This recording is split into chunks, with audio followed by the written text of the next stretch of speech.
তার প্রিয় বান্দাদের 12টা বৈশিষ্ট্যের কথা বলেছেন। কয়টা বৈশিষ্ট্য? সবাই উত্তর করবেন। কয়টা বৈশিষ্ট্য? 12টা বৈশিষ্ট্যের কথা বলেছেন। ইবাদুর রহমান, রহমানের বান্দাদের 12টা বৈশিষ্ট্য। আল্লাহ তাআলা বলেন এই 12টা নৈতিক গুণাবলী যদি কারোর মধ্যে থাকে, আল্লাহ তাআলা তার জন্য জান্নাতের ভেতরে একটা অ্যাপার্টমেন্ট বরাদ্দ দিয়ে দিবেন। পড়েন সুবহানাল্লাহ। জান্নাতের অ্যাপার্টমেন্ট, খুশি না বেজার? এখন যদি বলা হয় বসুন্ধরাতে 5000 স্কয়ার ফিটের একটা অ্যাপার্টমেন্ট দেওয়া হলো আপনারে, কি খুশি, খুশিতে বাকবাকুম। 5000 স্কয়ার ফিটের অ্যাপার্টমেন্ট, তাও বসুন্ধরাতে।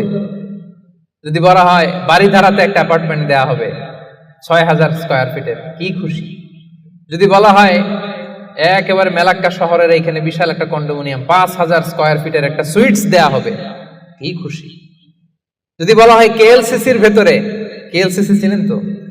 হ্যাঁ, এই যে 2টা টাওয়ার আছে না, যেটারে internationally globally Petronas twin tower বলে, ওটার মধ্যেও তো অ্যাপার্টমেন্ট সুইটস আছে।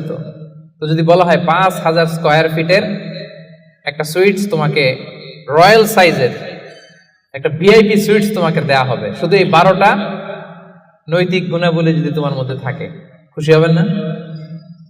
তো দুনিয়ার একটা অ্যাপার্টমেন্টের অ্যানাউন্সমেন্টে যদি এত খুশি হই, আল্লাহ তাআলা বলেন রহমানের বান্দাদের 12টা বৈশিষ্ট্যের কথা আমি এখানে বললাম, এই 12টা নৈতিক গুণাবলী যার মধ্যে থাকবে, আল্লাহর জান্নাতুল ফেরদাউসের ভেতরে আল্লাহ তাআলা তার জন্য অ্যাপার্টমেন্ট বরাদ্দ রেখেছেন।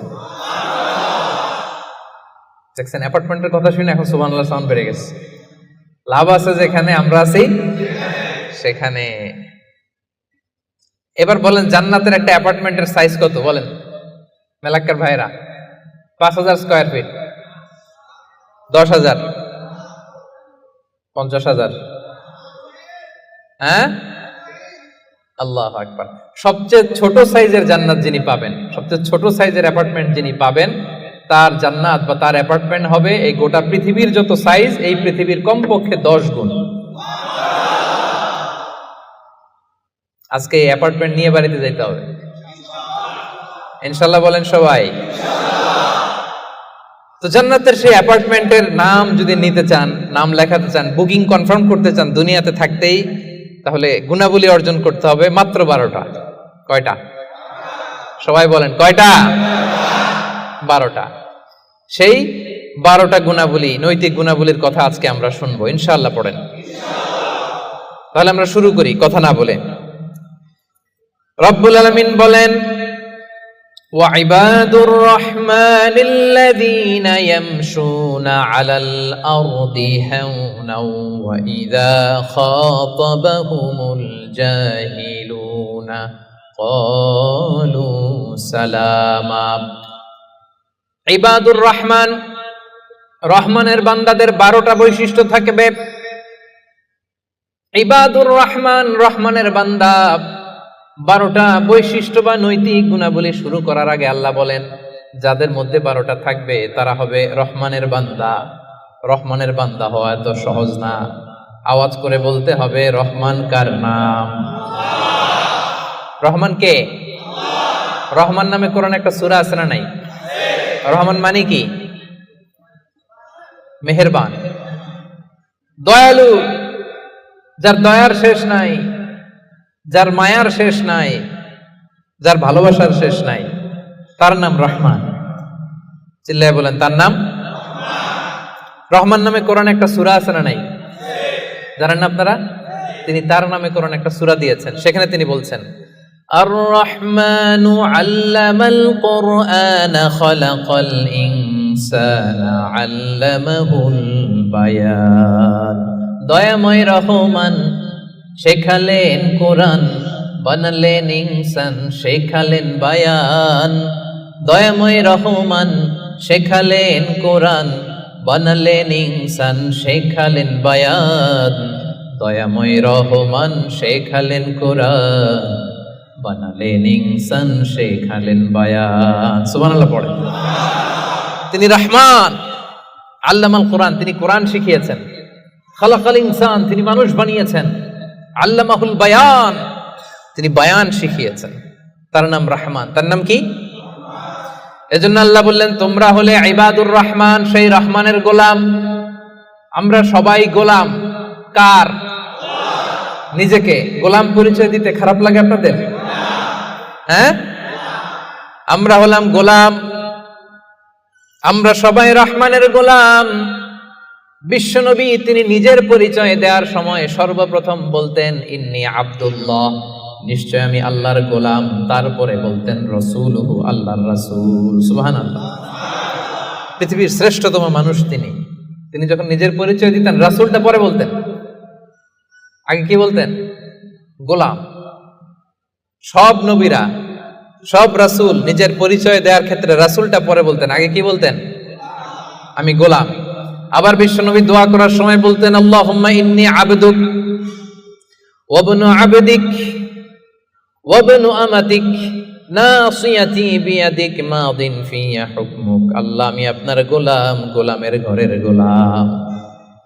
দোয়া করতেন আল্লাহ আমি আপনার গোলাম, গোলামের ঘরের গোলাম, মানে আমার বাবা আব্দুল্লাহ আপনার গোলাম, বান্দির ঘরের গোলাম আমার মা আমিনা সেও আপনার গোলাম, আমরা সবাই আপনার গোলাম, ঠিক কি না?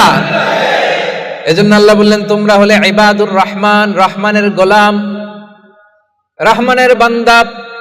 আল্লাহ বললেন জান্নাতের সেই অ্যাপার্টমেন্টের বুকিং যদি দিতে চাও, প্রকৃত অর্থে রহমানের গোলাম যদি হতে চাও, 12টা গুণাবলী তোমাদের মধ্যে থাকতে হবে। 1 নাম্বার গুণাবলী হলো ওয়া ইবাদুর রহমানিল্লাযীনা ইয়ামশুনা আলাল আরদি হাওনা ওয়া ইযা খাতাবাহুমুল জাহিলুনা ক্বালু সালামা। সুবহানাল্লাহ পড়েন। কানগুলো খরগোশের কানের মতো খাড়া করে শুনুন। 1 নাম্বার বৈশিষ্ট্য হচ্ছে আল্লাযীনা ইয়ামশুনা আলাল আরদি হাওনা, রহমানের বান্দারা যখন জমিনের উপর দিয়ে হাঁটে নম্রভাবে হাঁটে, ভদ্রভাবে হাঁটে। সুবহানাল্লাহ পড়ে। মূল তাফসীর শুরু হয়ে গেছে। অ্যাপার্টমেন্ট বুকিং করতে চাইলে, রহমানের বান্দা হতে চাইলে 12টা গুণ লাগবে। 1 নাম্বার ইয়ামশুনা আলাল আরদি হাওনা, যারা জমিনের উপর দিয়ে রাস্তায় যখন হাঁটে নম্রভাবে হাঁটে। এলাকার ভাইরা কিভাবে হাঁটে?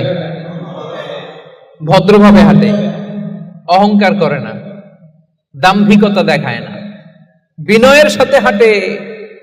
বিষ্ণু ইসলাম যখন রাস্তা দিয়ে হাঁটতেন, ওনার হাঁটার স্টাইল ছিল এরকম, হাদিসে এসেছে ইনদামা ইয়ামশি রাসূলুল্লাহ সাল্লাল্লাহু আলাইহি সাল্লাম আলাল আরদ কাআন্নামা ইয়ামশি ইয়ানহাত্তু মিন সাবাব, কাআন্নামা ইয়ানহাত্তু মিন সাবাব। মনে হতো যেন বিশ্বনবী ঢালু থেকে উপর থেকে নিচের দিকে নামছেন। পাহাড়ি রাস্তা থেকে নিচের দিকে নামলে যেমনি পা ফেলে ফেলে খেয়াল করে এনার্জি নিয়ে মানুষ হাঁটে, বিশ্বনবী সিম্পলি যখন সমান্তরাল জায়গার উপর দিয়ে হাঁটতেন ঠিক এভাবে বিনয়ের সাথে হাঁটতেন। পড়েন সুবহানাল্লাহ। বিশ্বনবী সব সময় বিনয়ের সাথে হাঁটতেন। ওনার হাঁটার মধ্যেও একটা ভদ্রতা ছিল, একটা মার্জিত ভাব ছিল। বিশ্বনবীর হাঁটার মধ্যেও একটা মুনশিয়ানা ভাব ছিল। আল্লাহু আকবার। এজন্য আল্লাহ বলেন যারা রহমানের বান্দা হতে চাও, জান্নাতের অ্যাপার্টমেন্ট যারা বুকিং দিতে চাও, ইয়ামশুনা আলাল আরদি হাওনা ইয়ানি মুতাওয়াদিআ, বিনয়ের সাথে হাঁটো। রাস্তায় যখন হাঁটে এমন ভাবে হাঁটবেন যে পুরো রাস্তাটাই আমার, হ্যাঁ আমার বাপের রাস্তা। কার কি এরকম একটা ভাব আছে না অনেকের? ইয়াংদের মধ্যে এই ভাবটা একটু বেশি, হ্যাঁ আছে না? নাই, কাউরে কেয়ার করে না, সব আমার, এরকম একটা ভাব না। রহমানের বান্দারা বিনয়ের সাথে হাঁটে। ইয়ামশুনা আলাল আরদি হাওনা, নম্রভাবে